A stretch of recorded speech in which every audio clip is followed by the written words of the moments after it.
Corporation Counsel, Kevin Smith, and he suggested that I call, or he agreed with me that I call all 6 contractors and get their opinion on the excavation quantities. And so 3 of the excavation contractors had in fact determined that they thought that the quantity for excavation was low. 2 of the contractors felt that they could hold their bids for excavation quantities, and 1 contractor didn't reply. I never got a response from one of the contractors. In evaluating those responses, it was determined by me that that the adjustments or the corrections in the contract amounts would not have changed the end result of the bid of the low bidder. So Goff would have still been the low bidder at that point.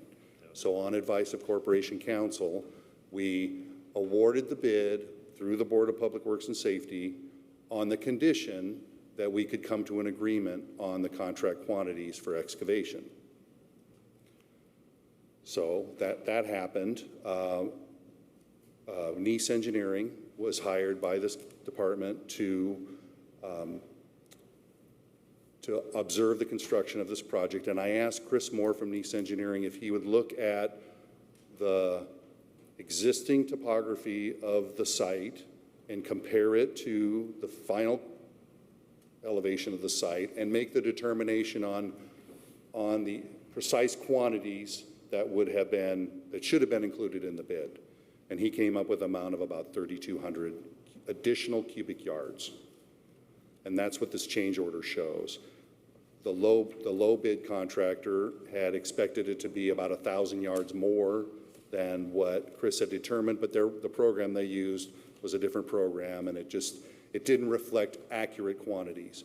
We then met with the contractor after the award, made our proposal to agree to an additional 3,200 yards of excavation material. The contractor has agreed with us without dispute. You'll see a contract change order that's been signed by the contractor and the engineer, and we would recommend approval on that action as well this evening. And I'll be happy to rephrase, repeat, whatever you'd like to do if you have any questions for me about this action. I know this is somewhat unusual. There is really the timing of this project. The project needs to open. Right now, the project is expected to open at the end of October. And that date has been shifting. We recognize that date has to be a hard date, and that's why we're